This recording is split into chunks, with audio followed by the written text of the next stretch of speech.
Hello and welcome to the Just Another Castle podcast. I'm your host Matt, and with me this week is our pro gamer Mike. Oh no, I've got the black lung. Derek, you've been in those mines for 24 hours. Try 40 years. Black lung, daddy. Merman. I have no idea what you're quoting there. Partially makes me think Monty Python, but I don't think so. Okay. Oh, right. Oh my gosh. Yeah, when he goes down to the mines. So I was like, oh, everyone's got black lung right now, unless they don't. Gosh. And our retro aficionado, Unoclay.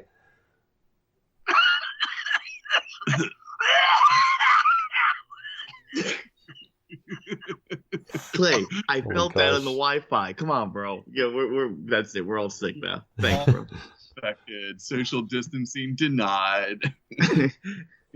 Gosh. There goes the Skype stock. I'm gonna tell him I got Corona over Skype. Sorry, Microsoft and Facebook stock. You could totally start that rumor right now. You really could. You'd be like, I'm pretty sure I got it from Skype, and people would be blowing up. Like, oh, dude, like 20% of Americans would believe that. It'd be like just how 30% of them believe it came from Corona beer. You know? Oh, gosh. And 50% don't wash their hands. Yeah. A disgusting fact I didn't need to be made aware of.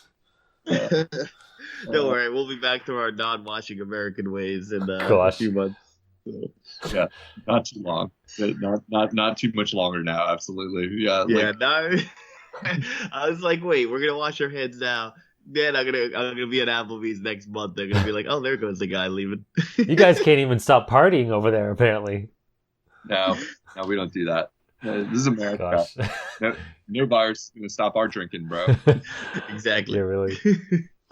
All right, well, how's it going, everyone? It's the Nintendo podcast, if you don't remember. A bunch of things happened this week. A lot of things, actually. But I think we'll start off with the most recent thing is Nintendo had an IndieWorld Direct because apparently giving us actual news. No, I don't want to be mean. The Indie Directs are fine, but it is annoying that, we're in March now and they've announced no general in news. We'll see what happens, I guess. It would make... There's some... I don't even want to listen to rumors because everyone's been saying for like several months, oh, there's going to be another Direct.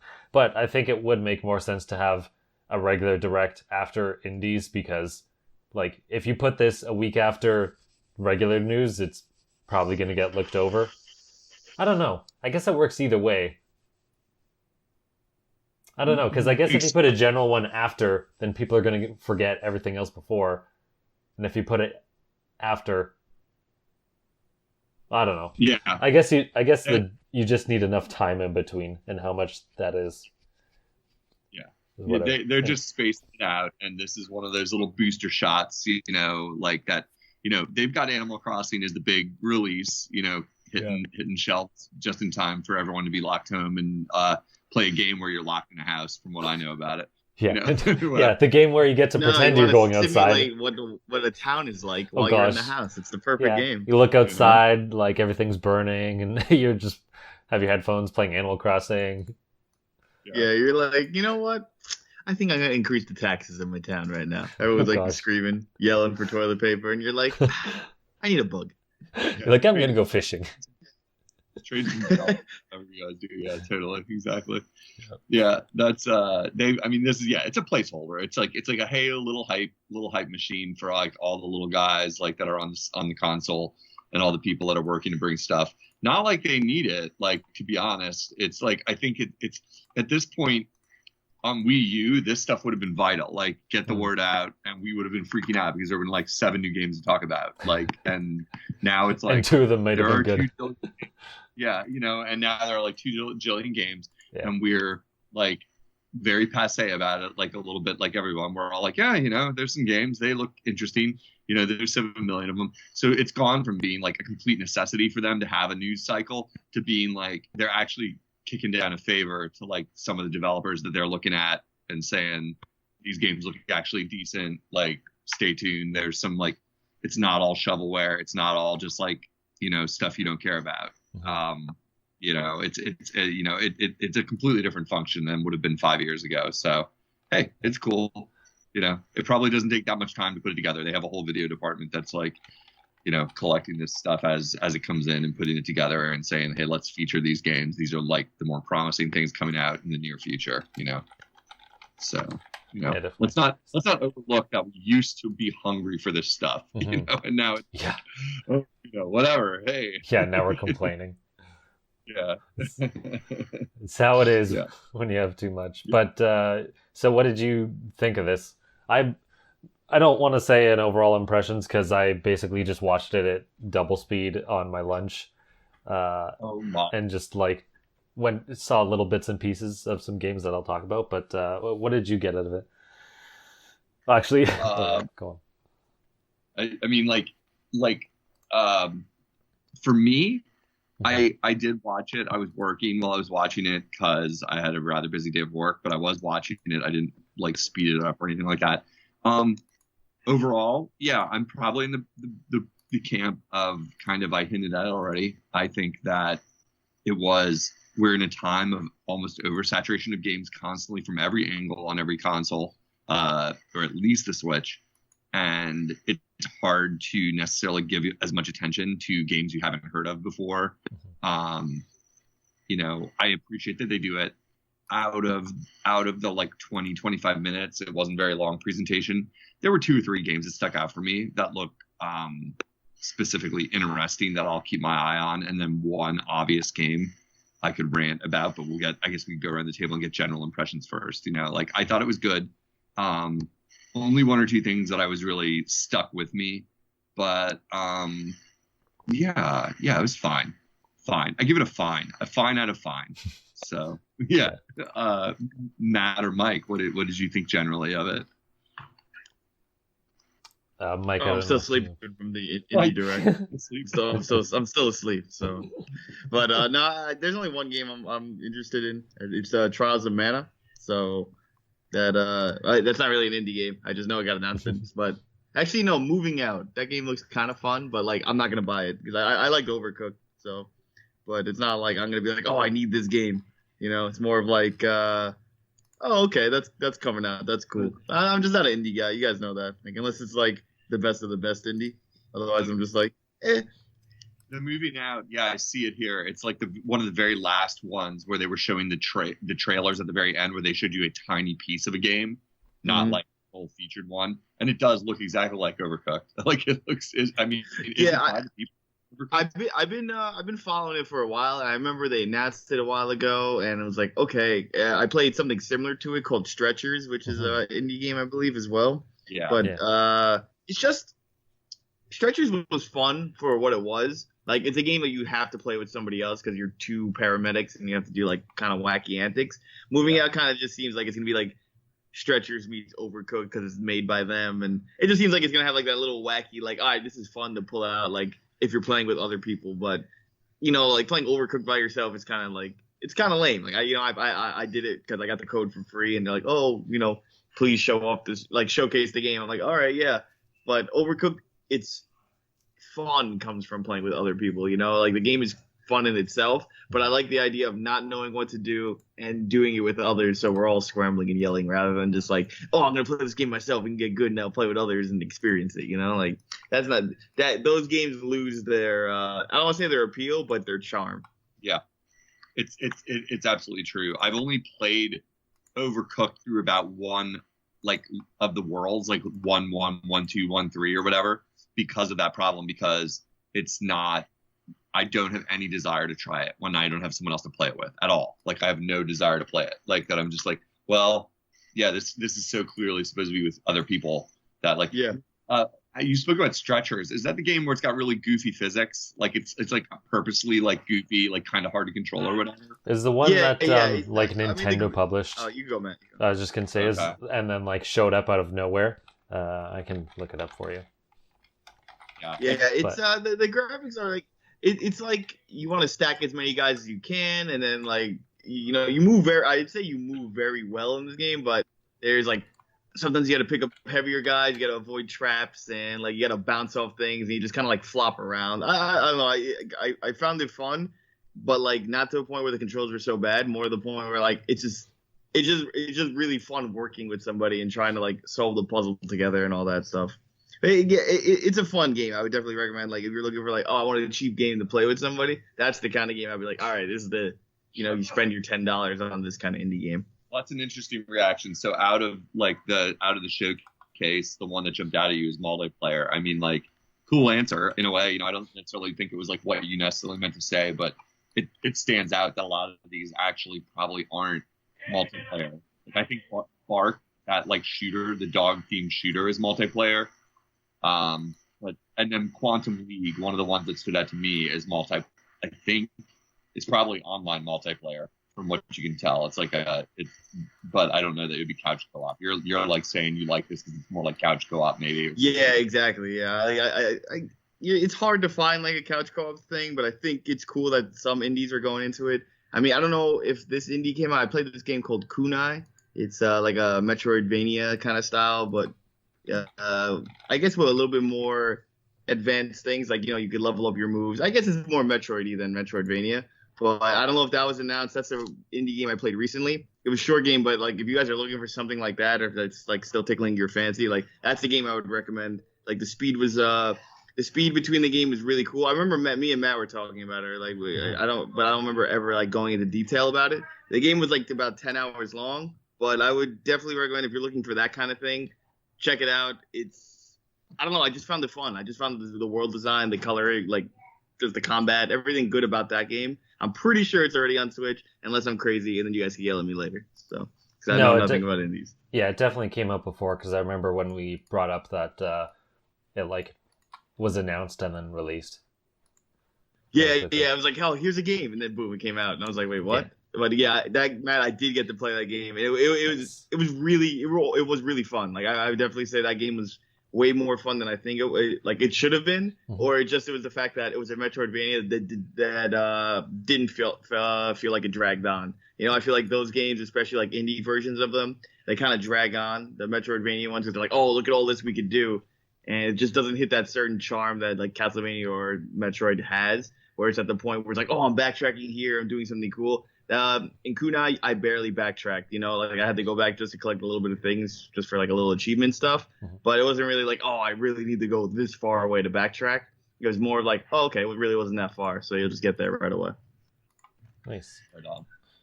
Matt, were there games? You said you mostly scrubbed the video, the announcement video. Were there games specifically you wanted to talk about that stood out? Yeah, I went and looked at some of the stuff. I did want to say it was interesting that I saw more developers on screen, so that's probably good for them to like get their face out there rather than just be faceless. That was very clear. That was very clear they were trying to do that. It seemed obvious almost to me, because it was like, oh, like let's intro. Like, I'll be honest, it's a little boring, like to me a little bit, when I was like working and trying to pay attention, and it's like seeing these people like kind of chat you up, but it was like very, very intentional. You could tell it was like, let's showcase all the different countries, like, of people that are working on Switch games, all the different like developers from all around the world that are working on Switch. Give it kind of a international feel almost. Like, yeah, this isn't just a console for like certain nations, the big markets. It's like, look, there's developers all over the world, all different faces making games. So yeah, I remember hearing one was from Argentina. And I'm like, Flia. Yeah, exactly. Yeah. But, actually, the IndieWorld actually has its own Twitter account now.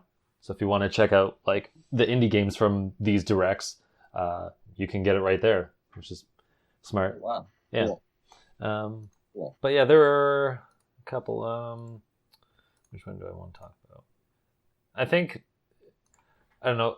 I don't want to be mean, but I think with so many of these indie direct things, it's hard. I think it's hard to stand out when it's like, okay, this is a similar type of game. It just kind of looks different. It's like, I don't know. I think maybe it's mean, but I think they should start trying to do more interesting things with the games itself. So mean, Matt. Quantum Leap or Quantum League seems interesting. It's like Tracer the game. If it was Overwatch, but just filled with only tracers. I'm like, that's kind of neat. I think there's some other ones you mentioned. That was one of the ones that stood out to me too. That the concept of like your past lives. Is it your past lives like keep coming back and are like fighting on your team or whatever? I think so, something like that. It's like your ghosts of your formerly killed players are like now your army, almost like that. They keep. I'm imagining like almost like. Yeah, like the way you can see your path in Meat Boy or whatever when you die, like, when you finally finish the level, like that kind of thing that like, it'll have to have a very specific design for that to work where it's like, oh, you're fighting toward a goal or something like that, or fighting maybe like in the screenshots, like across an arena, like trying to cross your way across an arena so that you like position your fighters as like almost like a squad one by one as they get killed off, but then when they respawn, you have a squad moving in tandem once you get your head around it. It sounds really interesting for sure. What was the name of that game? Quantum League. I was like Quantum Leap. I'm like, that's a TV show from like Clay's days. Yeah, Clay's days. Got back. That's. I mean, I guess that sounds kind of cool. I mean, I didn't really watch too much about the direct, but that sounds like an interesting concept. It looks like Fortnite, but it's almost like every time your character dies, you respawn and your ghosts are with you of your former characters doing whatever they did before is the principle. So you can imagine like that would lead to some really interesting gameplay if you can get your head around the idea of like, okay, no matter what happens, I want to use my first guy to do this objective. And he'll always do that from now on, and then my second guy will do this. And yeah, it looks interesting if they can make it work, for sure. It was one of the most ambitious things in the Indie Direct, I thought, Matt. I would say... Man, I have a question. Oh, yeah. Oh, sorry, you go. I was just going to say, I kind of worry for them because the same thing could have been said about that one multiplayer game with like the Day of the Dead skeletons where you shoot a body limb and that shrinks, but another part grows. And then that game, like... didn't do so hot. So did that game ever even come out? It did, and then like not enough people were playing it and it wasn't like all there, and then they basically like, I don't know if they turned it off or anything, but they basically like slowed down development and they're like, we're gonna come back later and like revamp it, and I think they did, and I don't know if that really helped them. I can't recall the game, but I remember thinking of that game, the game where you would be shooting the person and they're changing their body size, and you'd be, that was one of the indies in another Indie Direct like a year ago or something. I know the exact game you're talking about, and I can't think of what it's called either. I assumed it had never come out or it had been like delayed or canceled because I just never heard of it again. Interesting, and we can't even remember the name of it. I can't even think of looking it up too quickly. But I'm going to be hip. Oh, sorry, Mike, you were going to say something. Yeah, I have a question. So for the indies, if there's games that are only indies or like only have demos for Japan eShop, how do people access that? Like, because I was looking at some of the new stuff and it's like, okay, this is a Japanese eShop exclusive demo and all that. Like hypothetically, I'm assuming most indies usually are for America, but like, how does one do that, or just make myself or viewers anywhere? You just make a Japanese eShop account. Oh, really? You don't have to make like a whole new profile and all that? Just make an account? Well, I mean, yeah, that's what I mean. Like a profile. Oh, okay. I think you might be able to change your region on like one and then go in and then change it back. I think I forget. I remember going in the settings to do that for something.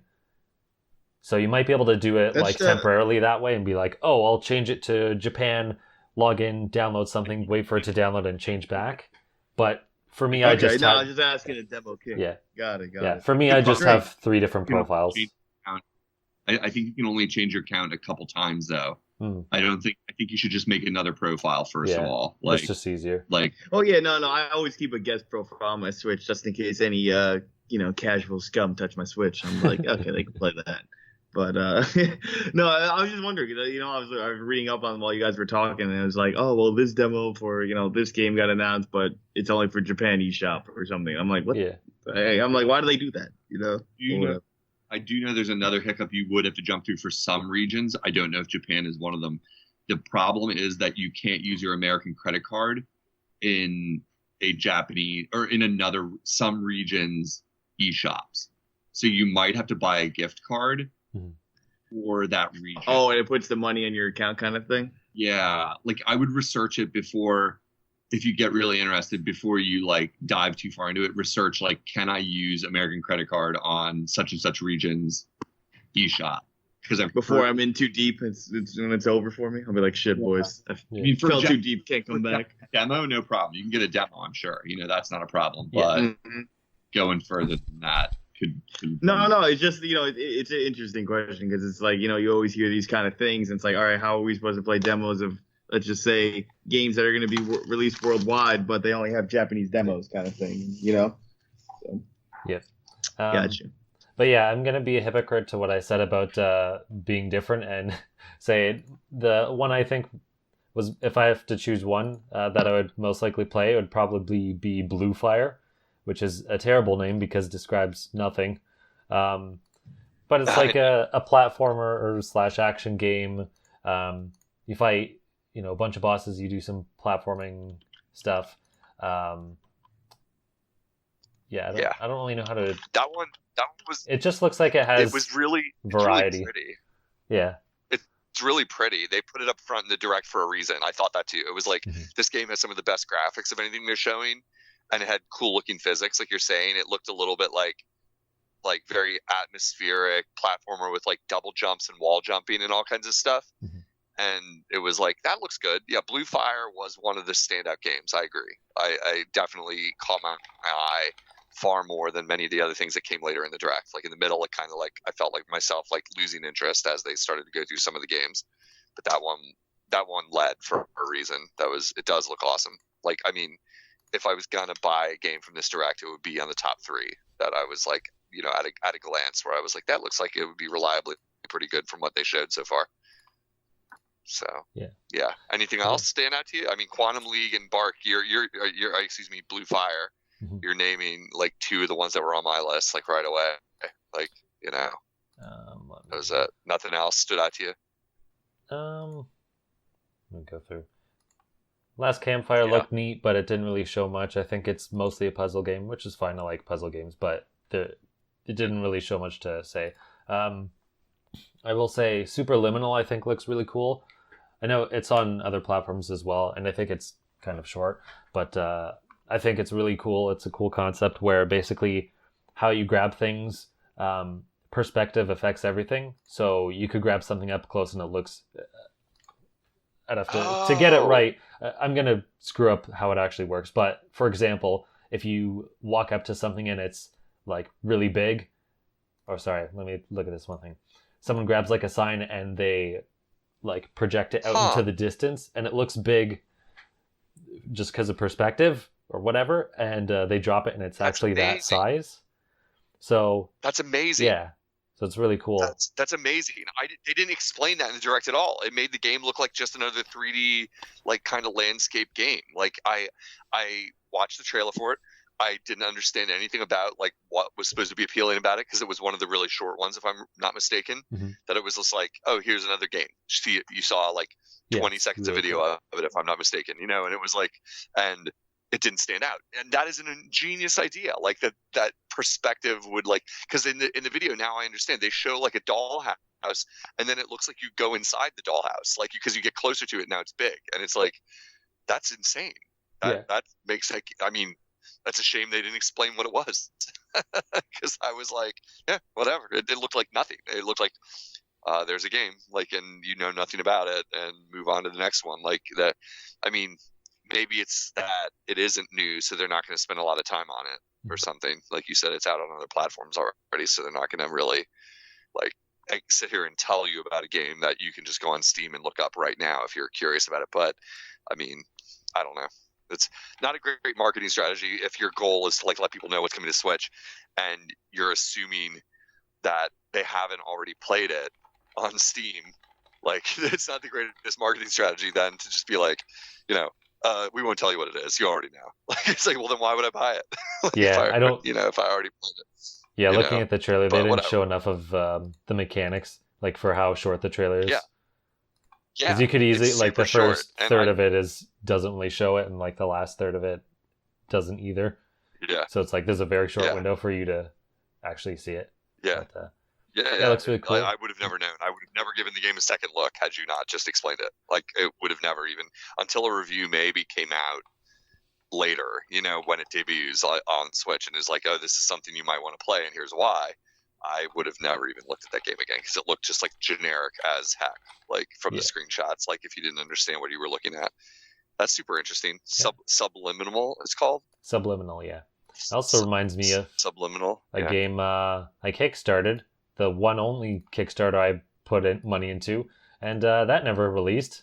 So, oh, bummer. So good on to this team for actually putting something out there, and screw the other guy, is what I say. Yeah. It's funny, like going back and I have inboxes that just send Kickstarter emails to like different inboxes, so I don't really see it in my normal one. So like I'll forget about it, and sometimes I'll be like, oh yeah, I go back and like check the comments, and it's all about people like, where's my money? Like, where's this game? Give me something. Where's my money? And it's, where's my money? There's some money? Yeah, there's some Schadenfreude to it where it's like, I didn't get what I paid for, but I'm still getting entertainment out of it in a odd way. So, but, I'm still only at one Kickstarter ever started, and it is taking forever.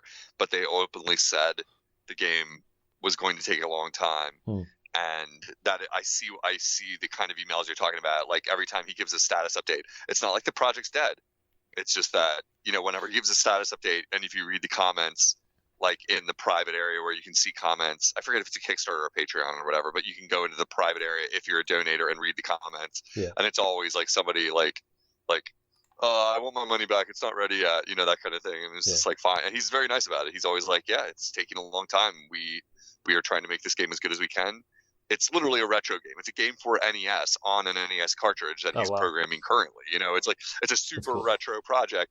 And he's like, I'm developing technology all the time to make it a better game.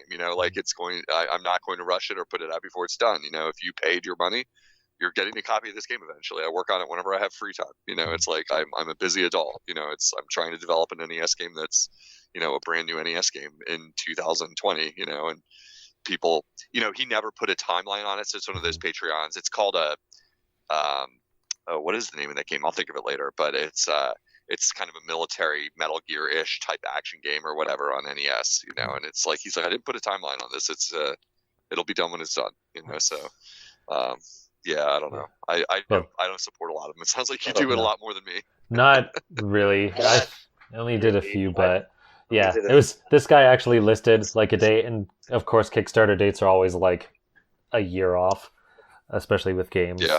But it was also like, this guy's just like, I'm going to change the art every like 6 months or whatever. It's like, great. Can you just, do it? That's delay. Yeah. Oh, it's called Full Quiet is the name of the game. I'm not going to look it up if you're interested, listeners, for an NES game. He's still taking. You can still buy in, for it. It's not released yet, so you can get it. He has a game on the eShop already that was called Halloween '86. That was like an NES style game that he put out years ago and was very popular in the kind of demo indie NES retro scene or whatever. So this is like a much fuller game, is what he advertises it as. So this guy actually finished a game. The guy I did, apparently, I don't think he did. So that's probably not great. Yeah. But it was annoying because the guy like made a bunch of game design books. Like, oh, you got to do this and this. And like he had appearances after and like still sold other stuff. It's like, buddy, like you are whatever goodwill you had with people. Like, I mean, I don't think it didn't do crazy or anything. So overall, it's probably not going to affect him. But the people who donated definitely aren't going to go back to him again. It's a classic problem with all this funding stuff. But I don't do it very often. I used birthday present money one time to fund this guy because I thought it looked like a cool idea, and I rarely ever buy those kind of modern retro cards, and you can't really get them after they launch because they're instantly collector's items because they're in limited numbers. So it's like, I was like, I'll do one of those. It'd be cool to have something like that in my collection, and it looked promising, like an engaging. It's not an arcade style game. It's more like an adventure action game, which is more something you can get more fun out of, over the long run, maybe for what I was looking for. So anyway, so that's cool. Anything else? Yeah, I was going to say, to quickly wrap up and move on, I know there's one game in particular you're excited about that I'm surprised you didn't talk about yet. So why don't you talk about it? I just, those who watched the direct or those who didn't, it's already out in Apple Arcade, so it's not like some big exclusive. Oh, that's something we didn't really talk about. Like, I mean, many of these, they really, really were subtly, not so subtly saying, look how many games we have that are timed exclusives.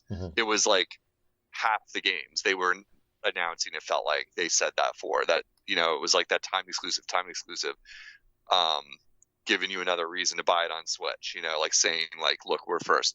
The game I'm excited about, anyone who's listened to the show before knows what it is. It's not a timed exclusive. In fact, it's been on Apple Arcade for a few months at least, and it's the sequel to Enter the Gungeon. It's called Exit the Gungeon, and it's been on Apple Arcade for a while. I'm not sure if it's been on PC or Steam yet.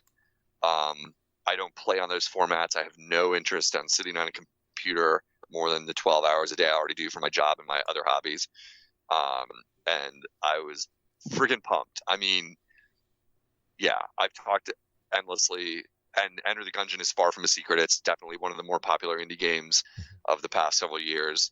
It deserves every bit of kudos I've ever given it. It's one of the most deepest, most complex, difficult, like, and rewarding experiences in terms of like bullet hell shooter with a modern sensibility.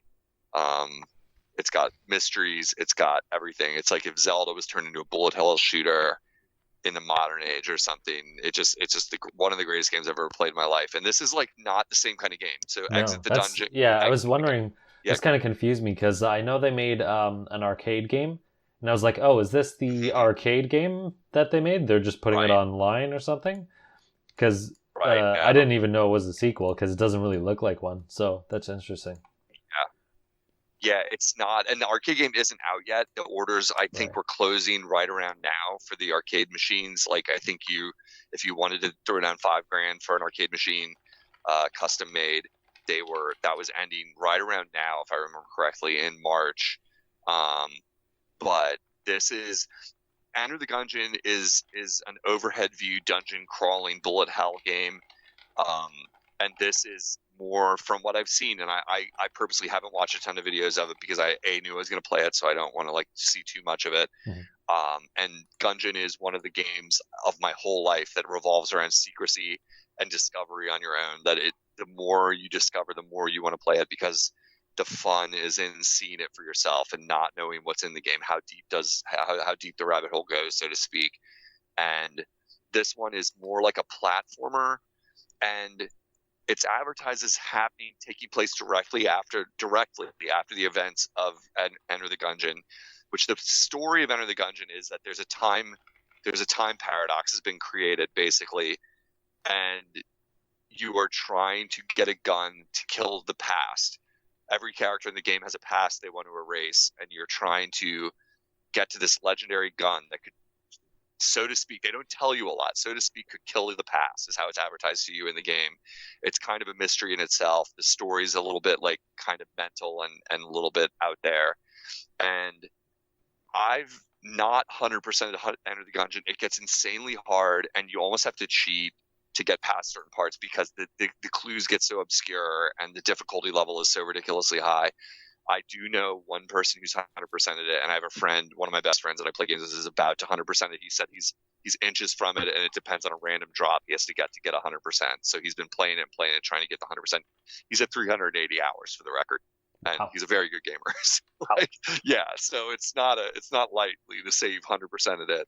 It's a true commitment. And so I can't really say what that means to say that it takes place directly after the events of Enter the Gungeon, because you can finish it with multiple characters and you get different endings. But it looks like you're trying to escape, and I would imagine it's going to riff a little bit on like the ending sequences of a classic Metroid, where it's like the base is going to blow and you have to get out. I don't want to say too much more than that, because the ending of Gungeon is like a mystery in itself. You're supposed to sort of be scratching your head when it's over, and like a good movie or something, being like, I'm not sure if I understood, but you can sit and think about it and be like, get your own ending out of it, or have your own questions, of like what really happened, when you finish. And then you have to do it again with another character and see a different angle of the ending. It's got all the different kind of endings, the Rashomon effect. So anyway, I'm pumped. It's $10. It's out today. I don't know if I'm going to get it right away or if I'm going to savor it for a little while. I think I'm going to like sit on it for a little while, knowing that like when I need a huge addiction for something I'm going to love, it's right there, and it's cheap. And at $10, I'm going to bet it's not as deep an experience as Gungeon. Because Gungeon, Sure. for how much content it is in it, is a pretty cheap game. I think it goes around 20 to 15. It's probably 15 on the eShop, given that it's been out several years. It's one of the best values you can get for your money, even though if you're not into procedurally generated games, you might not know it, because you'd be like, well, every time I play it, it's like I start from the beginning again, Binding of Isaac style or something, and I go through the missions and I get killed and then I have to start over. It's not a game where you save your progress, sort of. I mean, if you finish, it saves progress and you're constantly unlocking things, yes, but this is like probably a smaller experience, I imagine, for that price. And the fact that initially they kind of build it as not the true sequel, it's more like a side stories interim, like almost like an interim game, like a In between. But now it feels like, now it feels like they're pushing it into the space where, like, yes, it is the sequel, even if it isn't as big or as ambitious. It's more or less the sequel. It's like a 1.5, episode, or whatever. And given the success of Gungeon, they've never mentioned like whether there will be a sequel, a true sequel. But given the fact that they put out an arcade game, they put out this, you can only imagine it's in the works. It's like, well, it was a wildly popular game, I think, across all platforms. I think when it hit Switch, it hit huge numbers for a second time, like in terms of like sales, just from the fact that people adore it and we're like, oh my god, I can take it on the go now. That's insane. Now I don't have to sit on my PC for like 100 hours. I can keep working on this game some more, like as I go. So yeah, I'm super pumped. I mean, I don't know if it would be for you guys. Mike is into some arcadey experiences and into some games like this. Matt, you tend to go either way on a game that like comes right at you and says, look, I'm hard. Mm-hmm. I'd probably be more interested in the original, just because the verticality more in this, I could probably find it more annoying than like the top down, like walk everywhere. Like, because so far most of it looks vertical. More like is it more like one of those old school top down shooters, like Gradius style, or is it more just like it's like think of like if you're I know a game does it, I can't remember, but think of like going up an elevator shaft, like when the elevator is moving but things are coming on screen. I got you. It's like that. Like imagine like a horizontal view of a classic platformer, like a classic any Metroidvania classic platformer, only you're on a rising elevator, because now you're trying to escape from the Gungeon, and the main gameplay appears to take place on moving elevators. That you're on a bullet hell world where everyone's shooting you from every direction, only instead of being like a spaceship game where you're looking on it top down, you're like looking at it sideways. A bullet elevator. Yeah, there you go. They probably have coined that if you aren't just reading that. The thing to understand about that makes Gungeon like a unique bullet hell, or semi-unique, is that part of the functional, like basic, most fundamental gameplay is that you have a dodge roll. You can dodge bullets by rolling through them. So it's not like a spaceship game where it's like you take a hit and lose a shield or lose energy or just blow up. It's the gameplay revolves around the idea of dodging bullets by rolling through them constantly and becoming so adept that you can do it like almost like pro level Smash. I played OG Enter the Gungeon. My older brother really is like into it, so I went to his house and I was able to play it. Like it's exactly like, man, I think you would also like it. Like it reminds me of like, I don't know how it's really unique in itself, but it reminds me of like if they were able to do a top-down 2D platformer that met Castle Crashers, that met its own kind of gun, game style. Like it's really its own thing. Like that's how cool it is. Crash is an interesting reference. Like that's I see what you're saying a little bit there. I've never played it, but I can see what you're saying. Yeah, like, it reminds me of like that kind of cartoon, like hard hit violence, and then it's just like but it flows very smoothly, kind of thing. Yeah, but I think the coolest thing about it is just using like the entire like area you go into, like flipping tables and the dodge roll. I just think that's the coolest thing about it. It's got really good animation for all that stuff, because there's so much like really detailed care in that stuff, like how the environments are really destructible, but not at first they're not really important, and then the more you open up the game, like you're talking 10, 20, 30, 40 hours in, and you start to get different items and weapons, it turns out not all those items are useless. Not the tables do stuff, like once you have certain tools, but at first it's just like, there's tables in my way, push them out of the way or blow them up or whatever, it's just like that kind of stuff, but yeah, that cartoony look is like part of the awesomeness of it, because it's surprisingly detailed. The more you play it, the more you realize like how there's like tiny amounts of detail in the graphics, like you're blowing stuff up and you'll be shooting through a room and there's like the pages from the shelves you're shooting are blowing up and pages are flying everywhere, and it's all really cartoony and tiny, and yet you can see it all like very Dollhouse effect or something, like this tiny detailed little world you're fighting your way through or whatever. You might hear my dogs going crazy downstairs right now in the background. They're mad about us talking about Gungeon too long. Like, he loves it. He's like, you talking about Gungeon, man? they're like, yeah, every time you play that, you ignore us for like the next like 4 hours. Yeah, but yeah, pumped as heck.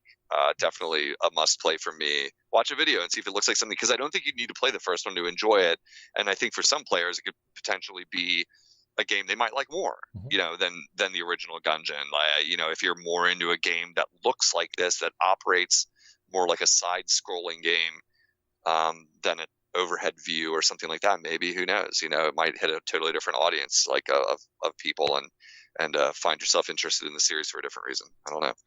But yeah, that they clearly positioned it at the end of the direct, like as the like, well, this isn't like some big revelation, but it's the most popular game we have to show today by far. It's like, this is the one game almost everyone's heard of, and at least you've heard of it, so there will be some hype around it. I think it probably didn't work for everybody. There's probably lots of people who are like, I don't care. This game was out on Apple Arcade last year. They'd be right to say that. All three like, people use Apple Arcade. Yeah, is it really not a popular service? I don't even have any idea. I don't know, to be honest. I'm just being a douche. But it doesn't seem like the place to really play games on. Yeah. Like, I can't imagine the people that pay for it. I can't imagine casual people paying for it and playing any games that long, if at all. It's a weird service. Yeah, I, the only reason I knew about it, dead honest, is because of Enter the Gungeon, because they got that as an exclusive with like a few other games when they were launching it. Like that, it was like the big talk of like, oh, the exclusives are on Apple Arcade, and that was the one that, of course, I heard about. And it was like, wait, what's Apple Arcade? Was my first question. Wait, you're like, yo, can I use my month free and then forget about the $5 a month for after I beat it? And you're like, wait a minute, I don't want to use my thumb that way. Yeah. I was like, I knew this would come to Switch. Honestly, that was my reaction. I was like, if I am patient, this will come to Switch. Like, wow, how's that of you? Success story. It was a huge success story, the first one on Switch. So it's like, there's no way it's not coming eventually. I just have to be patient. So, and rewarded today. So yeah, congrats, Clay. Congrats. I'm pumped. I'm pumped. That's a big one. I wasn't this pumped. I said it on Twitter, or excuse me, on our Skype. I haven't felt the feels from an announcement since Inkling joined Smash. Like, that was the last time I was like, yeah, like that feeling like that. Like, yeah, like, oh, dude, you just saved this direct big time. That feeling. Yeah, it was cool. Nice. So it was neat. Then I went back to work. Yeah. All right. Well, speaking of going back, I totally feel that. Right, so let's get on to some other stuff. I do want to quickly mention the Nintendo PlayStation sold while in between our podcasts, and just to go over our bets. Unoclay bet it would sell for 430,000. Mike bet, or I bet the middle of the road is 500,000, and Mike bet 600,000. I forget what the actual price was before when we were doing it. I think it was 280 or something. But eventually, 272. Okay, yeah, somewhere around there. But it eventually sold for 360, so a lot lower than all of us. But yeah, Clay wins. I mean, what happened to that $1 million bet? I don't know. Well, apparently someone offered him like $1 million before, and he's like, no, I'm going to take this to the internet. And then he definitely regretted that decision. He's like, I got like a third. He cries about it. He's like, oh. That's confusing because I haven't followed up on that. And what I remember reading the day or so after the auction concluded, which was like 2 weeks ago when we were recording last, like, it seemed like that was unsubstantiated whether that offer had happened or not, but I didn't follow up on it. I would just say, like, there might have been an offer like that, but I Sure. think any listener who's curious better go research it themselves, because it seems like It could have been a fake Big- offer too. You know, like somebody's Yeah. like, "Oh, I'll Yeah. just give you $1 million." Like, you know. You're right. It Yeah, could have just been yeah. like, I'm going to throw a large number to get your attention, and then maybe when we actually do a deal, it'll be lower.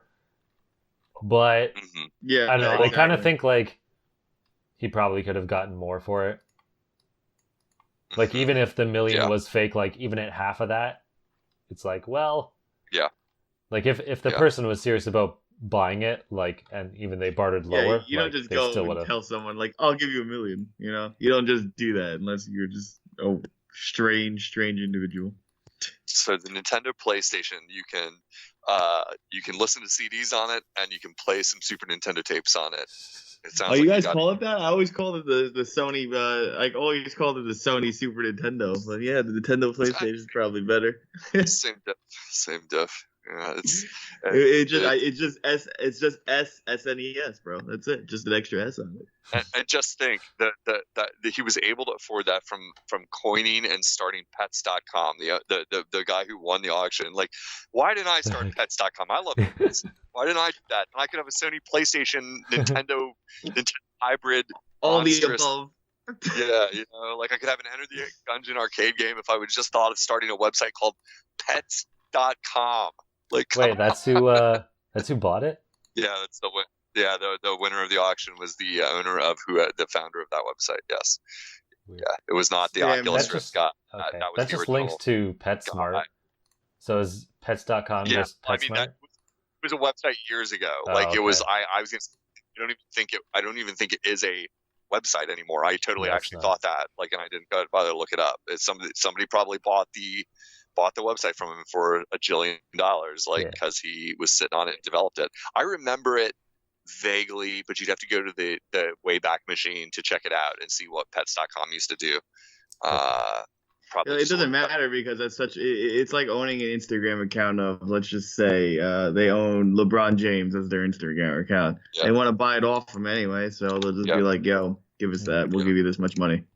Yeah, exactly. It's one of those strange effects of purchasing stuff off the web ahead of time. I mean, there are ways around that, but that's a subject for another podcast. So, yeah. True. That's it. Another So quick piece of news. Unsurprisingly, E3 2020 is canceled. A shock to no one. Mhm. They said they're going to look into opportunities doing a digital event, which I don't know what how that makes sense, because all of the companies are doing their own streaming anyway. I'm guessing all it means is that you can follow one like YouTube or Twitch channel, and then like all of the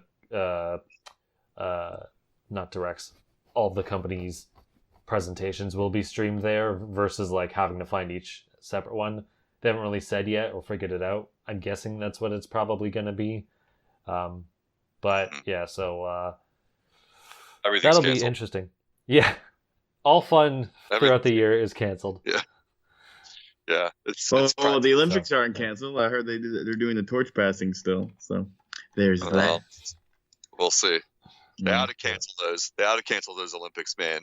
They Oh, got to man. cancel those Olympics, man. I don't No, want to see When does no, that man. happen? Now Mario and Sonic gotta host it. And, huge. Oh my gosh! That- Imagine the I only didn't say Olympics cancel. that happen this year is just Mario and Sonic.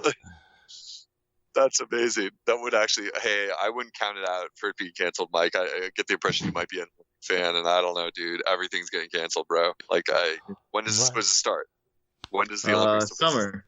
So we got like 3-4 more months till the Olympics Alright. go. Usually it's like July, August, right? It's usually like 2 months. I remember don't because know. I only remember Michael Phelps winning in August. But that's when the Olympics opened out, 8/8, 2008. So Ooh, my birthday. It starts July 24th. Yeah. Yeah, I think we'll be fine. We'll be laughing like with some Corona beers, Corona Light, etc. And we'll be like, what were we worried about?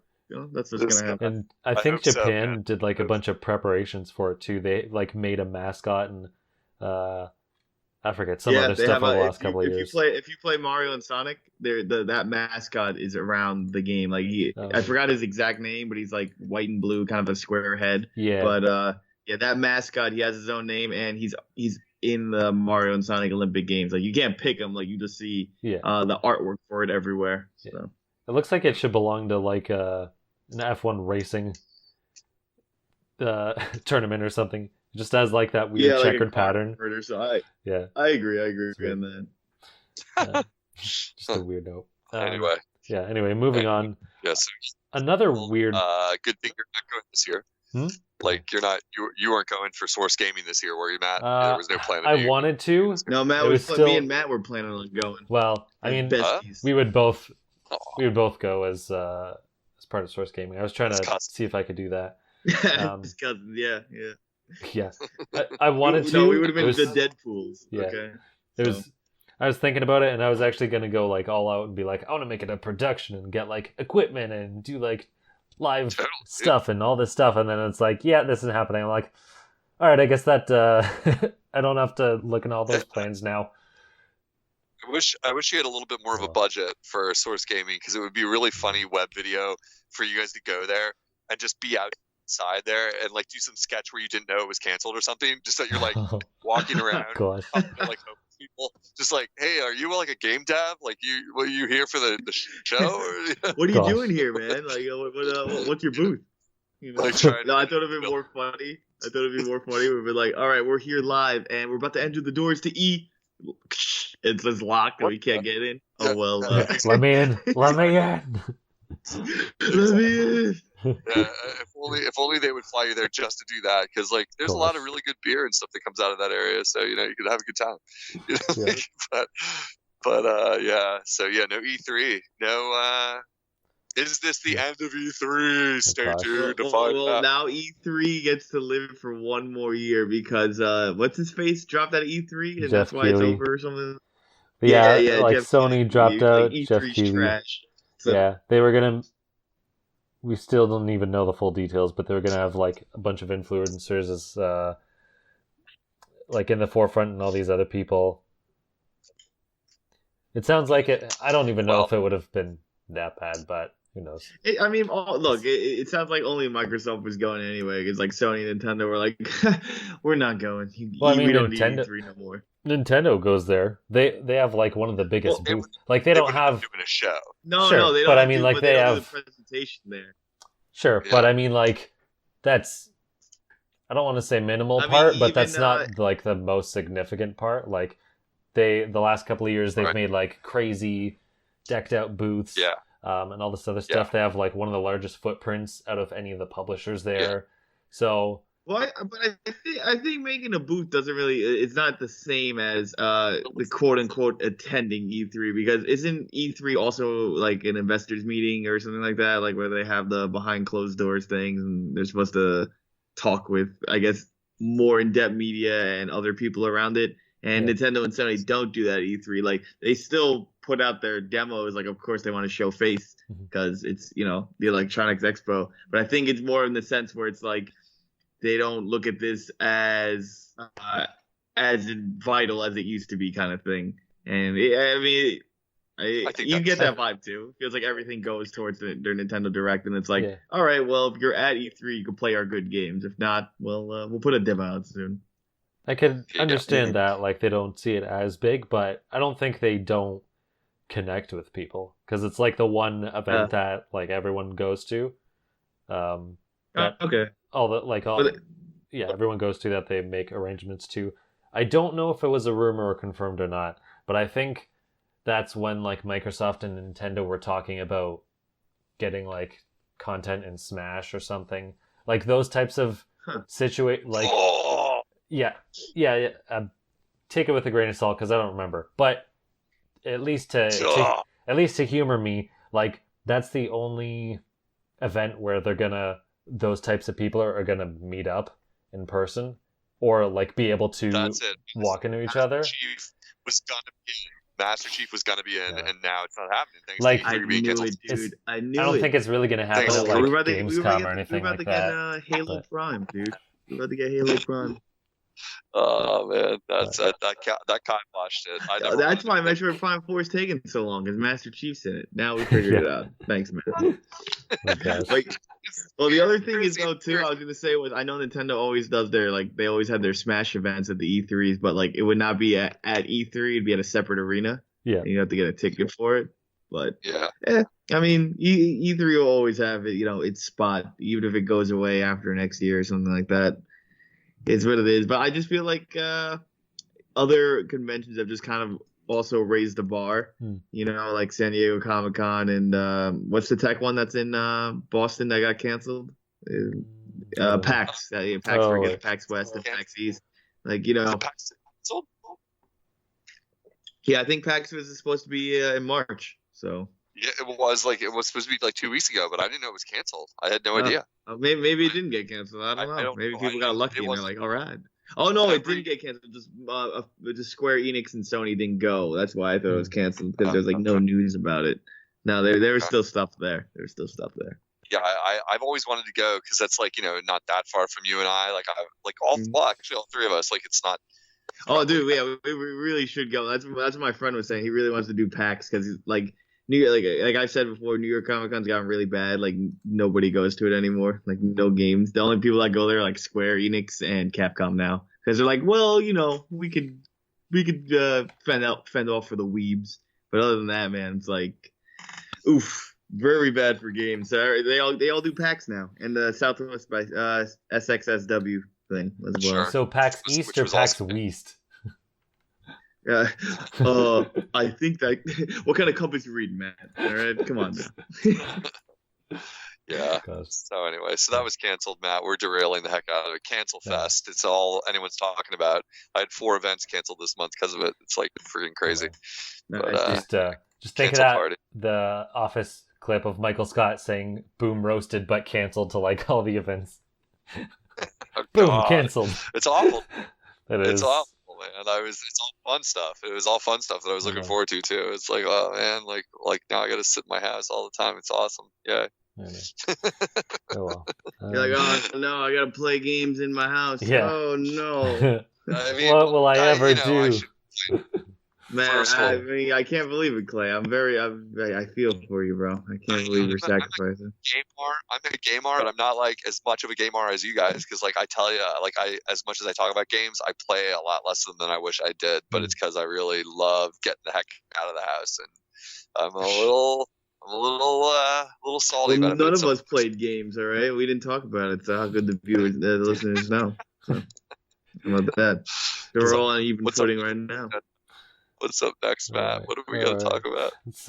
So another weird thing was announced this week. A Mario Lego set out of nowhere. It's not your typical minifigure where you got your little Lego dude with just a different painted face. It's let me see if I can give you the link. Yeah, it's this very weird square Mario where you kind of build your own level. And if he interacts with certain objects, he has a screen on his chest and his eyes and his mouth, and it'll change differently. Yeah. So far, it only shows coins, and if he gets burned alive, which is nice for kids. Yeah. But it makes noises, and he has voice lines and stuff. It's definitely more interactive than just the regular Legos, which is interesting. Someone brought up the fact that maybe they didn't want a regular minifigure, so they couldn't switch Mario's head onto some villain's body or something. Which I don't know about that. They said they tried it and they didn't like the Lego, the yellow face, so they just went with did something more interactive, which I think makes sense. Mario does not look like the normal Lego head, no. He doesn't. So you almost need to make him a very custom head. I mean, you do. So, I mean, that's awesome. I was really excited because my nephew is 6. Mm-hmm. And he is currently banned. You guys, it's going to break your heart. He is banned from all Nintendo until he is 7, which is not until roughly around Mike's birthday in August. Yeah, he was not behaving, is the word on the street, and not listening to the rules about how much you can play Nintendo.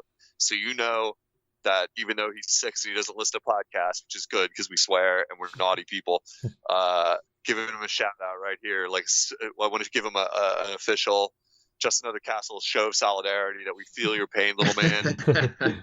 Like you shouldn't have been such an asshole about how much you wanted to play the Nintendo. You, Your dad is I right. mean, You went back you're on not that supposed to be quickly. influenced by me already, all right? You know, You know? You're like, show of know? solidarity, you asshole. Don't be an asshole. You'll learn. Everyone's got to learn the hard way. I was a total asshole, and my mom would do the same thing to me. And my brother's right to ground you off it. If you're gonna not listen to the rules, then you got to grow up and make money and buy all these consoles yourself. It's the deal, okay? So, but yeah, he's banned. But I sent that link to my brother. I was like, is he allowed to play Mario Lego? And my brother's like, I don't know. He's like, what a loophole from Esquire Clay over here. Yeah. Uncle Clay is like already trying to break the rules. I'm like, yeah, dude, maybe you could play like Lego Mario, you know? And my brother's like, no, not right now. All Mario interaction is banned for now. There's been some behavior problems around here, so it's a sad thing. But I was excited for him. It does look cool. It looks like a really unique idea, you know? Yeah, like, clearly for their Mario Lego game coming out, you know, it's a good idea. It's a good idea. Yeah. They have like a timer on it too, which like you speed run the level or whatever, which is yeah. Who knows? Let's see what the price on this. Lego is always so expensive.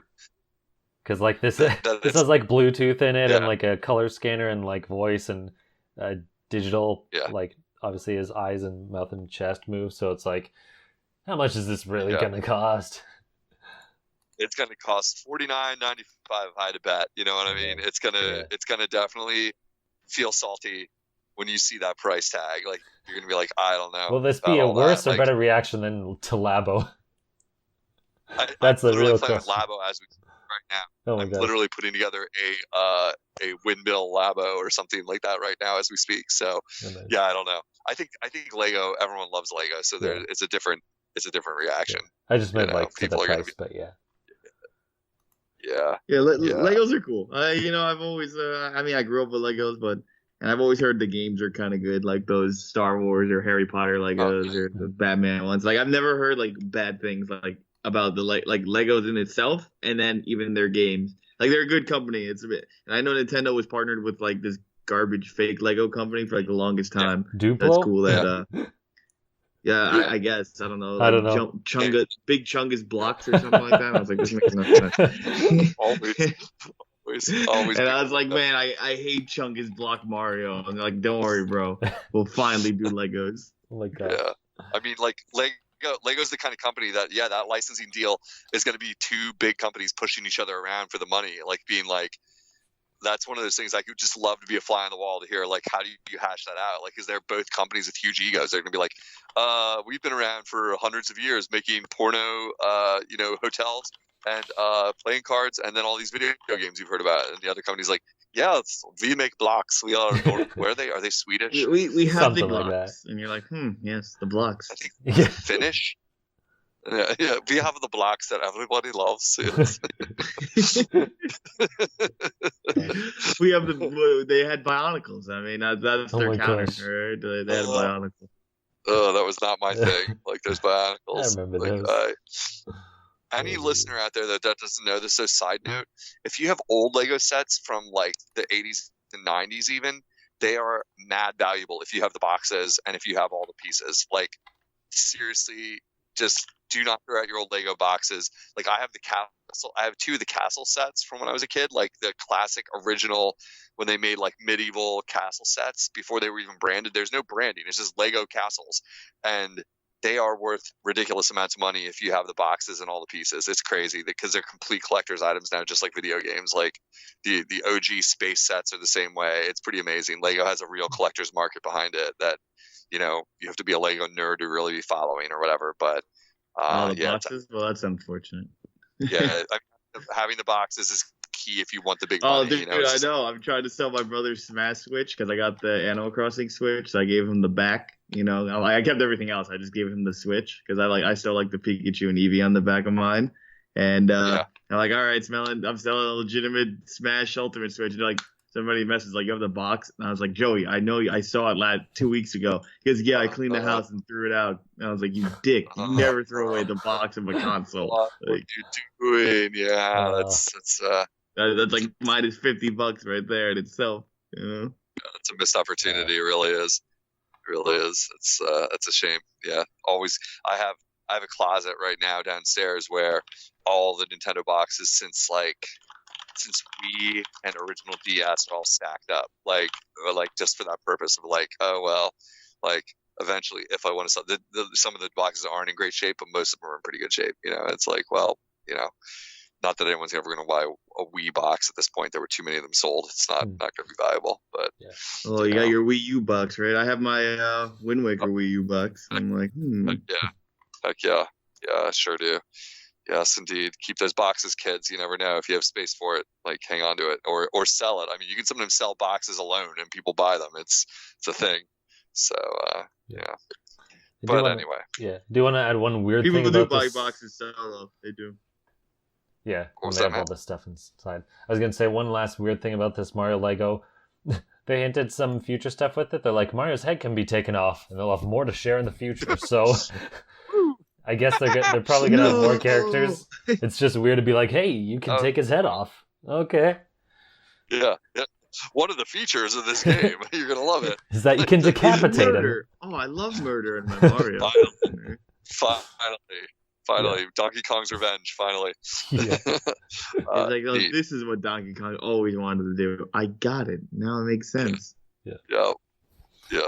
That's cool. Yeah, I if the price was right, I would probably buy one of these just to play with it a little bit and just have fun with it and like set it up and have a like kind of showpiece sitting around or something like that. But it's going to be $50 and I'm going to wince at that and be like, probably not. I mean, because like the only Lego I have set up in my house is a Back to the Future collector's edition of like the DeLorean and Doc Brown and Marty, like in like the DeLorean, and it's awesome.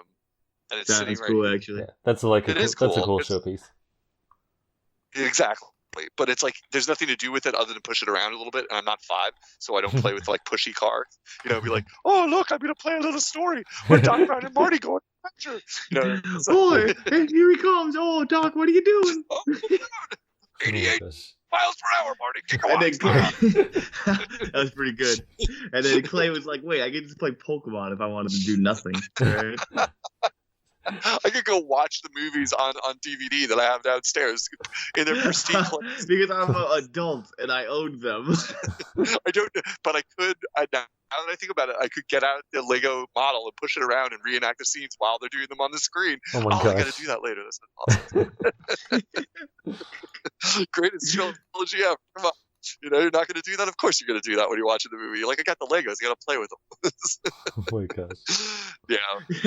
You're like, I'm not watching the movie unless I have my Lego set to enact, to reenact every single thing. You got to be in your pajamas too and get your set or your cereal. That's my rule for every movie. If I'm watching Casablanca, I got my Casablanca Lego set. Oh It's like it's just. Do you just turn the lights off and try to make it the so other way? warm? I mean, come on. That's why I hated Sonic, because there was no Sonic Lego set. Actually, now that I think about it, there is. He even was in a Lego game before. Yeah, he was in a Lego game, bro. That movie just went from a 3 out of 10 to a 3.5. That's awesome. Let's go. We take those. Oh Lord, sorry about that. Red's like, no. He's like, I haven't seen it yet, and now with Corona everywhere, I'm not allowed to see it. Well, I wouldn't go to the theaters to see it anyway. Oh, I'd have no one. No one would want to go with me anyway. Matt, you could Skype call me. I'll sit next to you. You bring your gosh. laptop. All right. You'll be like, this is my boy. Like, are you sure he's real? Sonic doesn't like you if you're not social distancing. Now, come on. He's like, come on, eat a chili dog, but stay 6 feet away. Like, come on. It sounds so. We all love chili dogs, but a general rule of sharing chili dogs is staying 6 feet away. Cause it's way past uncool if you stay near one. Something so creepy about that. I can't put my Sonic says stay at an arm length away. It's like you have a restraining order. Sonic says come enjoy the movie, but not in a group of 50 or more people because that is no good. It's like he has a restraining order against people where he's like super germaphobe. He's just trying to make sure everyone's away from him. Gosh, that's crazy. Oh man, it's killing me. This is good stuff. What else is it? I laugh as I probably coronavirus. Like just honestly, Clay laughs, and you don't worry. You can go back in this podcast when you have it and be like, "Oh yeah, I remember the days." Oh my God. Non-corona. I think I got sick now because after I started the podcast, I'm like, my throat is kind of dry. I'm coughing a little. Now my throat is getting scratchy. Dang it. I mean, maybe it's good because I kept saying, like, hey, it'd be nice to have a week off or whatever. But Man, I also don't was want to be sick. yesterday, bro. That was me yesterday. I was like, I want a Gatorade. I was like, oh no, I coughed. It's over for me. Yeah. I was like, oh no. I'm like, I might be dehydrated, but I'm gonna blame it on coronavirus. And I'm like, let me Google the symptoms. It's like, comes in 11 days. I was like, what? It's been 11 minutes. I think I got it. I was telling Clay, I'm just an advanced human. Yeah. Right? So. Oh my gosh, you're just that good. Yeah, I was like, I got the coronavirus in 11 like, minutes. I got over it today. So. Like, everyone takes 2 weeks. I take 10 minutes. Take 10 minutes to. Oh shit. Yeah. All right. So on to some other news. Another weird piece. So after almost a year to the date anniversary, Reggie decides to join GameSpot for crying out loud, Yeah. GameStop as not part of the board of GameStop. directors. As I said, it was almost a year anniversary since he left Nintendo, so it's weird.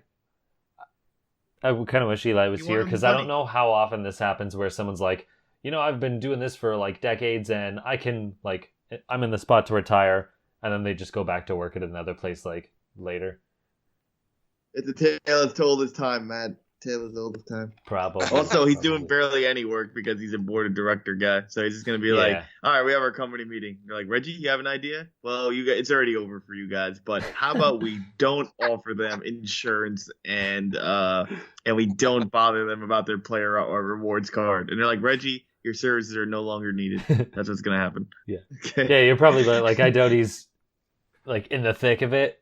He's probably there like offering ideas or whatever, but it's still weird. Yeah, he's probably just trying to help out marketing wise. I mean, that is what he studied, and that is his forte. So and he's joined by super successful. Yeah, he's joined by some other guy no one knows, and the president of PetSmart, which is random. Oh no, but that guy bought the Sony PlayStation 64. I mean the Nintendo PlayStation. I thought so. No, I think it's a different guy. Yeah. I know. Well, I mean, PetSmart. Who thought we were gonna tie back to PetSmart here? Okay, come on. Who does? Nice one, Matt. Mike, way to bring it all around. Thank you. Way to bring it all around. It's like a deep cut in like Sonic the Hedgehog at the end. Yeah. I mean, Sonic knows how to bring things back around. All right, just look at Sonic Adventure 1. The very intro. All right, it's spoilers for the literal secret ending. So I mean, I'm just saying. I know. I saw it. Oh, I was blown away, bro. Let me tell you. Oh, I was talking about the game, but yeah, don't worry. Sonic's the greatest marketing scheme of all time, Matt. Okay, why do you think they released a bad, ugly Sonic? It was on purpose. Sure. It's not. Yeah. God. Yeah, exactly.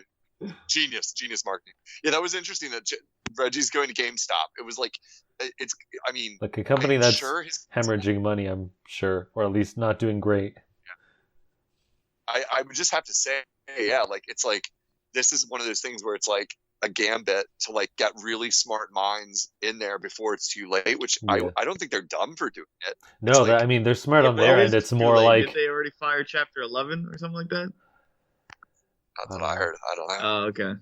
I mean, it's smart on that they're broke. Yeah, it's smart on their end to get it. It's more like I'm surprised that the other people joined.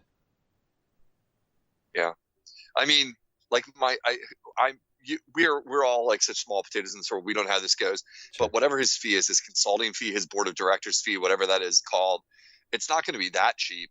Mm-hmm. And it's like, but I mean, hey, these kind of companies, it's like it's at a level we can't even fathom, and it's like, hey, we do have a multi-million-dollar business here. Let's spend some money to save the company. That's all it is. It's as simple as that. And like that Reggie, he wasn't even a video game guy. He was like turning other companies around before he came to Nintendo, and like he's a Pizza Hut guy.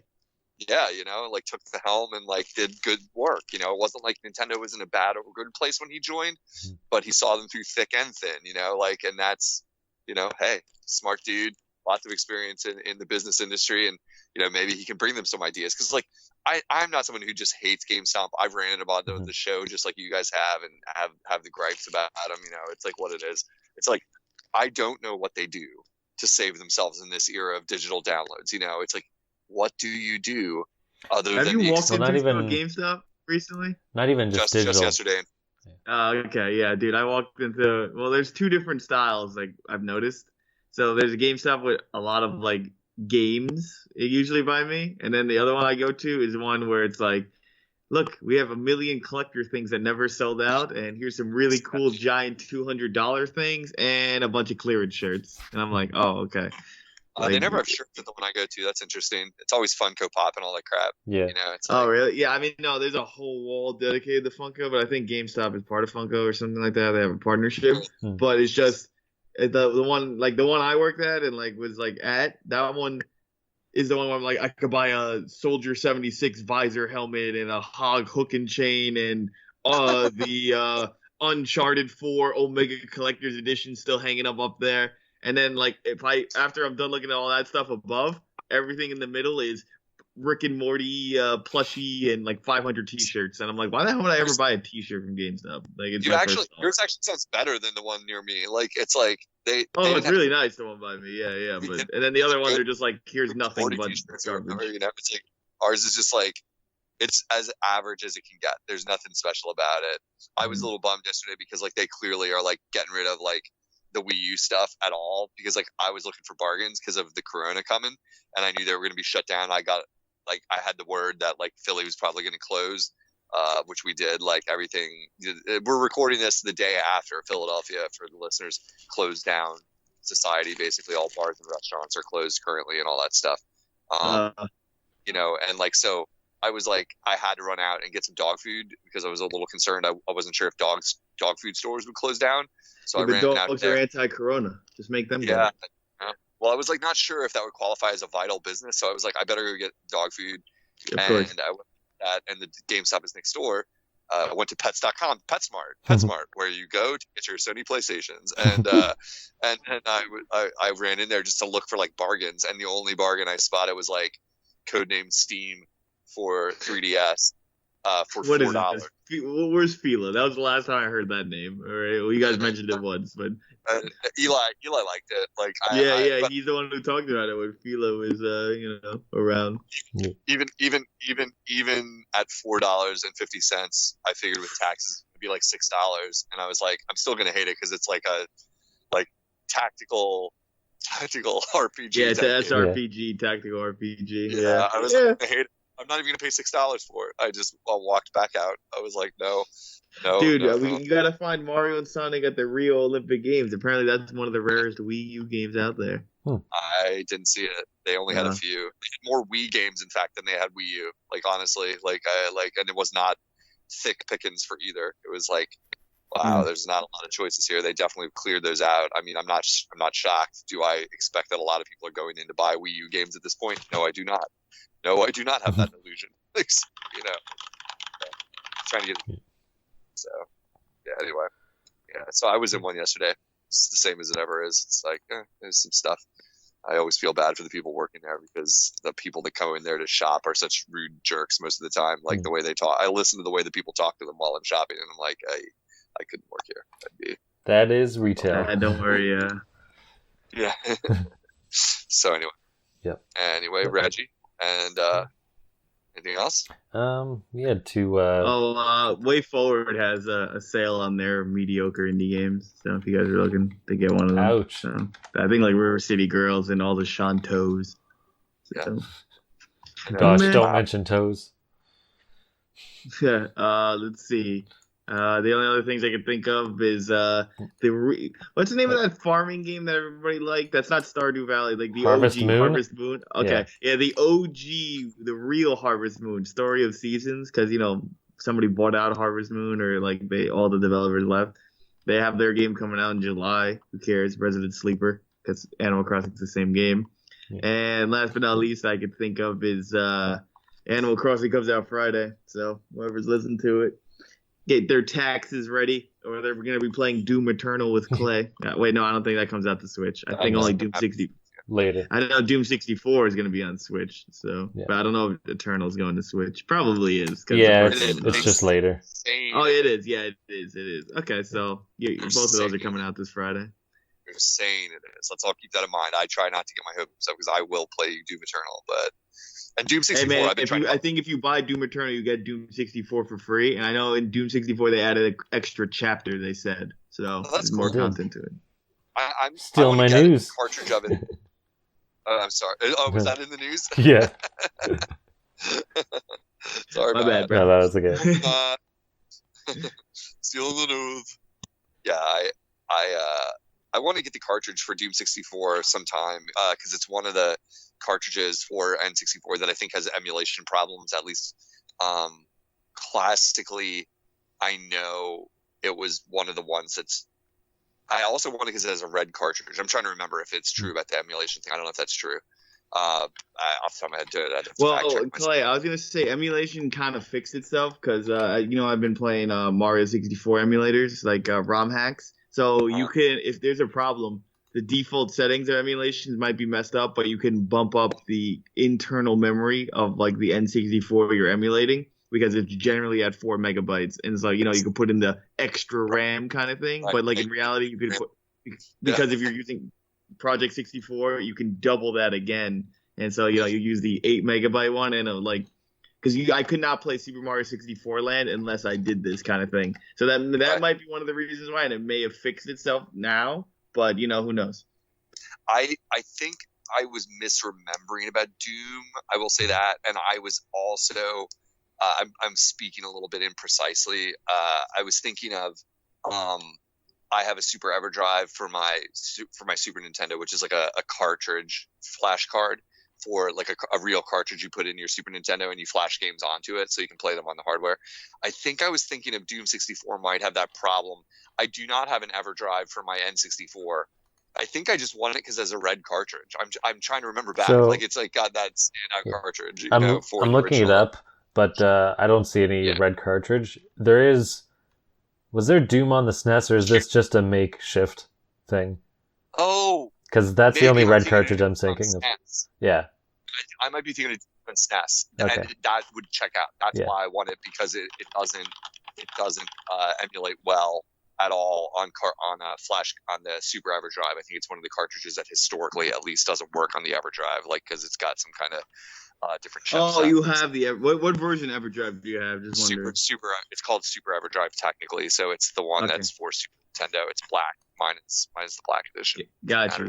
Yeah, because I was looking at some of those. I think they're pretty they're pretty awesome. They are. But if you don't want to collect a ton of cartridges, I have it because Super Nintendo collecting is so hideously expensive that I don't use it that much. I'll be honest. I'm still a collector. I think. Are you ever going to get the EverDrive for the N64 ones too, or you like to collect those? Because I know you don't like your stat system that much, so wouldn't it be better for you to get the EverDrive for that? Possibly, yeah. The problem is it's kind of like a chicken and the egg thing now, because like I don't enjoy playing N64 enough to bother in a way. It's like I can still buy a cartridge here or there for N64 and enjoy it enough. Like I'm playing Body Harvest, which is a classic like N64 game. It's ambitious, but it's tough to play these days because it's N64 for me. I'm like, it's all right. That's fair. You say you said you hate it, so yeah, I don't hate it. I literally play it fairly often, but it definitely is my least favorite Nintendo console. If you put a gun to my head and made me answer quick, I'd be like, well, if you're not talking about original GBA with no backlighting, I'd be like, yeah, N64, I don't know, it doesn't hold up as well or something. But I like my Virtual Boy better. Oh, I said it. Ouch. Oh.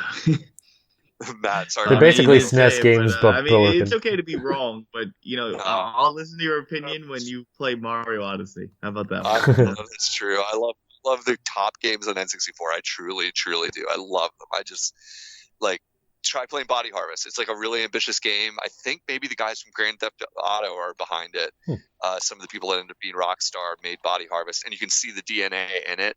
It's an open world game on freaking N64. Open to a degree, and it's okay. It's a very ambitious game. It's very famous for being super ambitious. It's got really cool music and stuff. It's unlike any other N64 game I can think of. I will say that it's a pretty dark, messed up sci-fi video game, you know. But yeah, I play the console anyway. Matt, we're derailing your news and we're stealing it with the Doom 64 reveals. Like, of course. geez. Anything else we need? You want me to steal, man? I mean, you want to say? I was going to say it's pretty interesting that they're actually adding content to a game, like a retro game, because I haven't heard of that before. And that's pretty cool. Yeah. I mean, the closest I could think of is Nintendo doing like Wind Waker and Twilight Princess are like, well, here's more treasures, or we added the, you know, like the hero cavern thing for the mask. But like, yeah, I agree with you on that, man. It's not an HD remake of Doom so they can add it. It's like, here's the OG Doom and we added the whole level. Yeah. You know? Yeah, that is amazing. Like, that really is. Doom 64, sorry. I'm gonna have to look that up to see how that was possible, because like part of it could be isn't it his name's Romero, I think, who made Doom. I think I'm right. John Romero. But I think he's like such a self-made guy. Maybe it's a case where he kept everything, including the source code and everything, from a game of that vintage. And that's often the problem that you'd run into if you try to do something like that, where it'd be like, nobody has the code of this. Like, you know, it's like we'd have to rebuild it in some way to do what, like, some creative idea like that to make this game have new parts to it. So it could be a case of like something as simple as that. It's like, oh, well, I could because I have it right here on my computer. You guys want to change it? Let's do it. You know, like let's make some more levels. I don't know. I'll have to look that up because that's super interesting and super exciting. Even though I know that those early iterations of Doom can be really hard to go back to because of how dated the technology of. Well, yeah, but no, you don't have to go. But like, remember, they did redo them like to be 60 FPS, et cetera, et cetera. But I get what you're saying. Like, it's still dated. Like, you're not controlling your gun aiming, and you know, you're still moving up, down, left, right, even if it is. Quote unquote 60 and cleaner, you know, 1080, etc.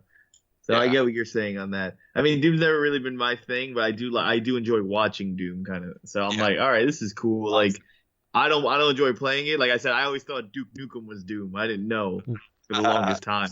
And funny. Then I got, you know, then I found out later on. I was like, oh, that's what that is. But you know, Doom is, I mean, I guess it's just such an important franchise. And it's cool that Eternal's coming out and that they're helping out, like 64 is getting a whole new one. I heard 64 was like the hardest one to get, or like they couldn't re-release it anywhere really for a long time.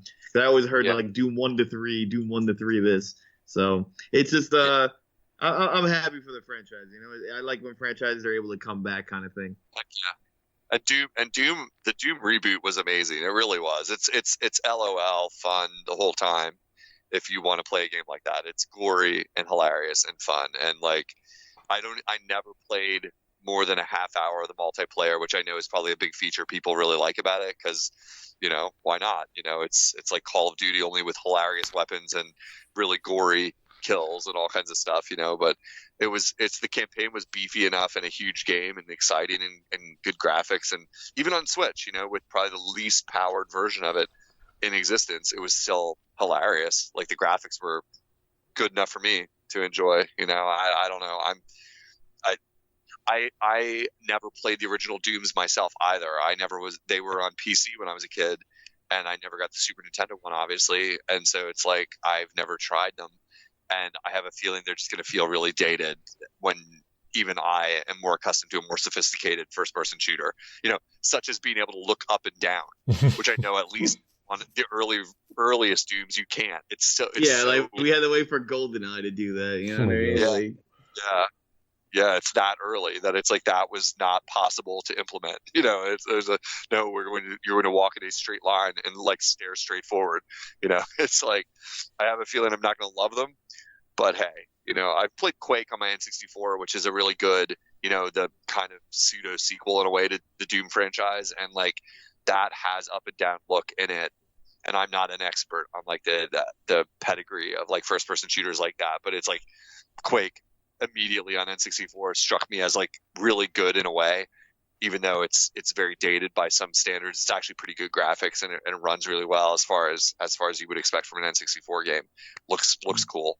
So, you know, like I have a feeling like when I step into like Doom 64, I'm going to be a little bit like, boy, whoo, you know, this is rough, you know, like this is old, you know, but you know, I don't have the same nostalgia for those series. Maybe that a lot of people do. I know a lot of people that was like revolutionary to many gamers.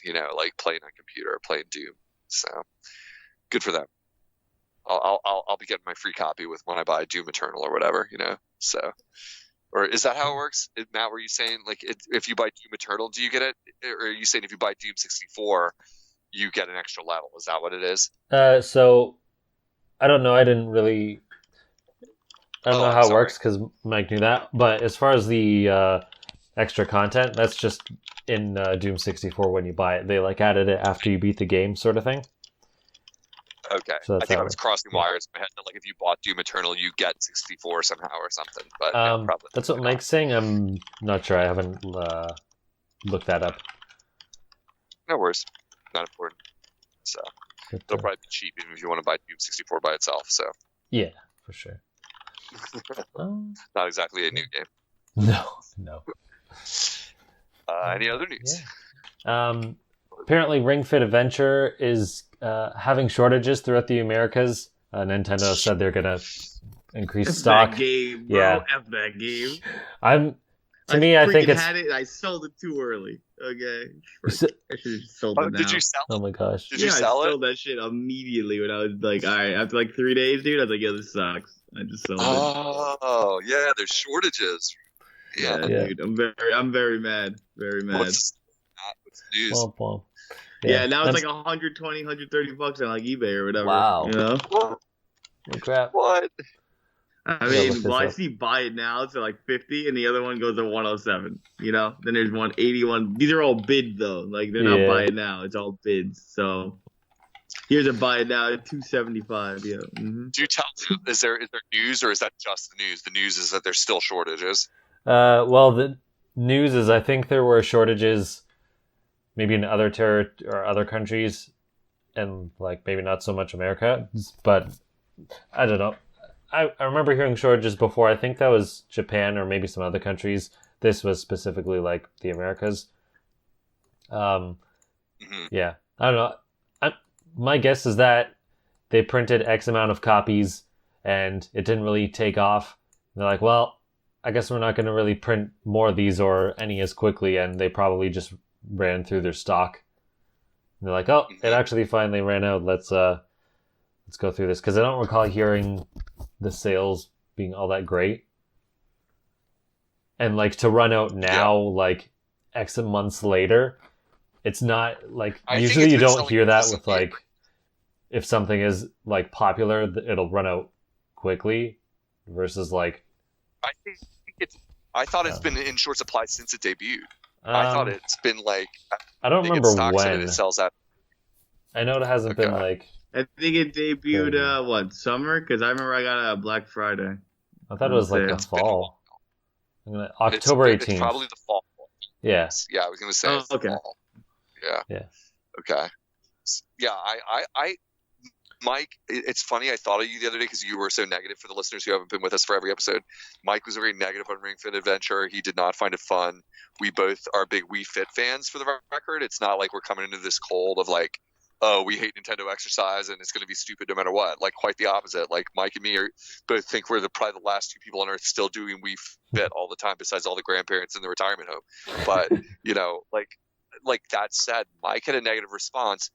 And I chose not to buy it, actually, because of Mike's response. Like, it was probably very influential in me not getting it, because Mike said it's not a true workout. It's not what you wanted the workout either, though. Like, when we talked about it, it's like, it's not what you're looking to do. Like, you're not looking to run in place and, squeeze, like, this ring all the time. Like, you're like, I want to do core and I want to do this. And I'm like, I never felt like I was doing those things. Like, yes, running in its sense as, like, physiology and regular bodybuilding, running helps your core, but running helps everything, Right.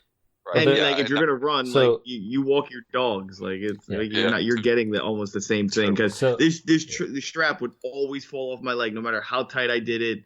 It would just start turning around, and never felt like it was completely accurate. I'm just more mad that it's, I could have sold it for like $60 more, $70 more, but I never felt like I was getting a good workout with it, to be honest. Yeah. So I know they. It's a shame. I was gonna say, I know there's like when you fight, you do different sort of exercises.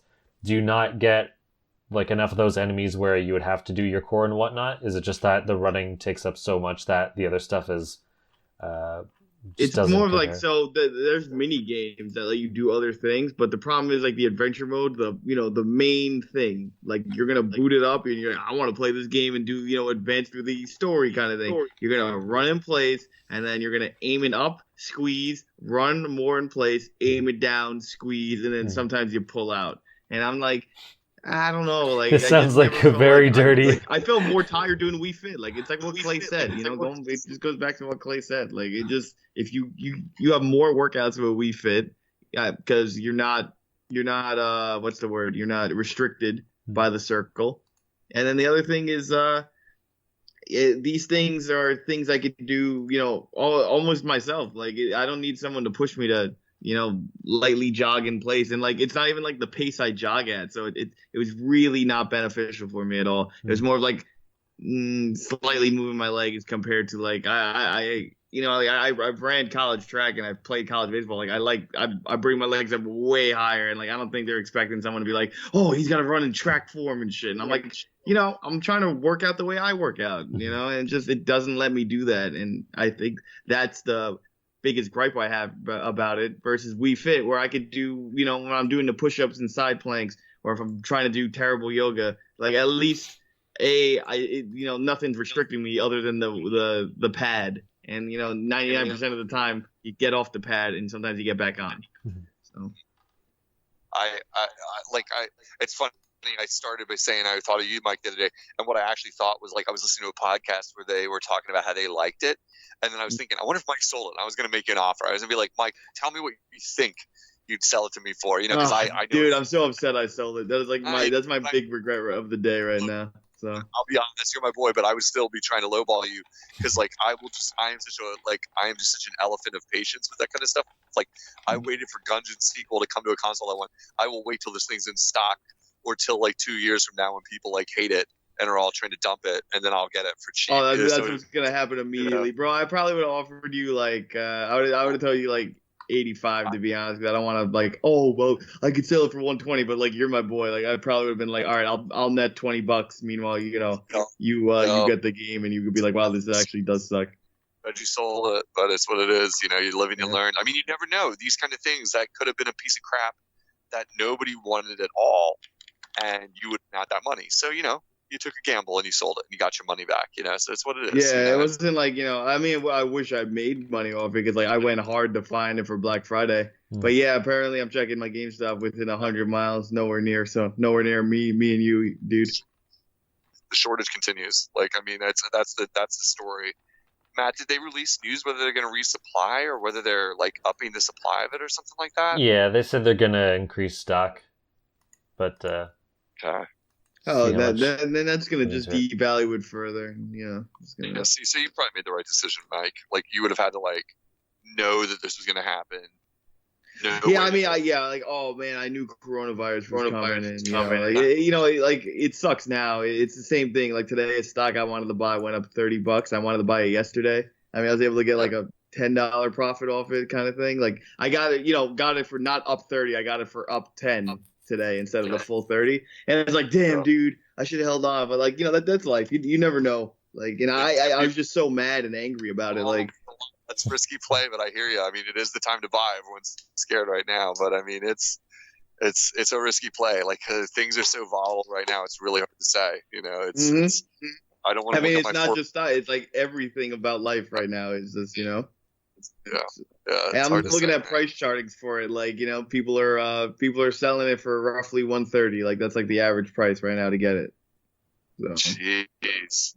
That is wild. How much did you pay for it? And dude, I'm by next month they're gonna be like, wow. How much did you pay for it, Mike? Like $80? Yeah. No, I paid 70. I got it for 10% or 15% off for Black Friday at a store. Nice. And or something like that, right? Like yeah. So I was able to knock that down, and then I was like, okay, let me get rid of it, but. I kind of rushed it, but like when things give you such a negative response, especially like right away when you do it, like there's no, you don't want it. You're like, I just want this out of here because this sucks ass, and In reality, I shouldn't have just returned it, but I think I like bought it and then I waited like 2 weeks and then I was like, can I still return it in 2 weeks? So I already opened it and then I was just like, F it, I'm just gonna sell it myself. So I like your attitude of like, I just hate it so bad I want it out of here. Like, yeah, that's what, dude. I you know how many times I've done that? That's the same thing what happened with me with Persona 5. I had the collector's edition and I was like, yo, man. this game sucks. I got my platinum. I was like, I'm selling this shit. Like, so I had the steel bookcase with the game in it. I sold it for 70. So, I lost around $10, but I kept all the other stuff for the collector's thing. I'm looking at the steel bookcase. You could have just sold it for 80 in itself. And I'm like, God damn it, the steel bookcase and the game itself were worth the entire collector's edition. Oh my gosh. Yeah. But sometimes I just, you just want those things out and you're like, okay, I want to recuperate money as quick as we can. And, sometimes it's better in hindsight, like, oh, I should have held on to it. But again, like I had a bad experience with it. Why do I want it taking up space and me not making money that I could make right away with it? Yeah. But, Plus, you never know if things go up in value or if they just depreciate because people lose interest after like, so how much. am I supposed to know? Yep. Yeah. But I think we'll end it around there. For I'll hold on. I'll hold on for the next Ring Fit 2 for Corona 2. All right. Oh gosh. Bastard. I'm like Corona, extra coronavirus coming through. I'm like, Corona all right, light. guys. I'm stacking up on Ring Fit adventures. In fairness, this could be the end of civilization. We don't even know if you can't reinfect or if it's like the flu where once you get it, you're kind of immune. So stay tuned. We might be inside for it. Stay tuned. We might be dead. Stay tuned from the in hospital Nintendo. Just another castle. Yeah. Stay tuned, dude. We don't know that it doesn't reinfect yet. Like so. Yeah, good stuff. Yeah. All right, Matt. All right. So I think we'll end it out there this week. You can find me at the Mango Viking on Facebook, Twitter, YouTube, and Source Gaming, and you can find my translations on Source Gaming's YouTube channel every Thursday. And comment because I check it out and watch it because I specifically put it out on lunch so I can like read stuff and have something to do rather than just be on Twitter. Yeah. So do that. Mike, where can people find you?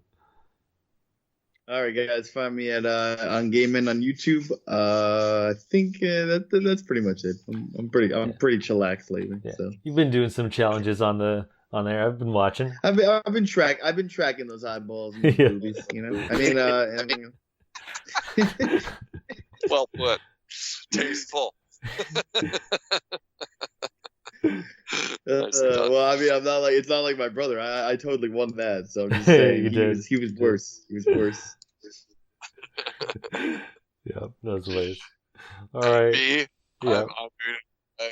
All right, yeah, I'll just take it. I was going to grab it there. Leave that awkwardness hanging there. And I'm Unoclay. I've been using Twitter this winter/spring because I resolved I would become like everyone else on this planet and have my pithy opinions broadcast to the world every time I think of them. So check me out on Twitter, Unoclay_switch. That's Unoclay_switch. And you'll see me talking about games and saying how I'm excited for stuff like Gungeon and whatever. So there you go. Cool. I'm selling it. So wherever you're listening, you can find us at Just Another Castle on pretty much every platform on the internet. Hit us up with your questions, or if you're interested in being a guest at Just Another Castle, or me directly at the Mango Viking. So until next time, leave luck to the heavens and leave gaming to Nintendo.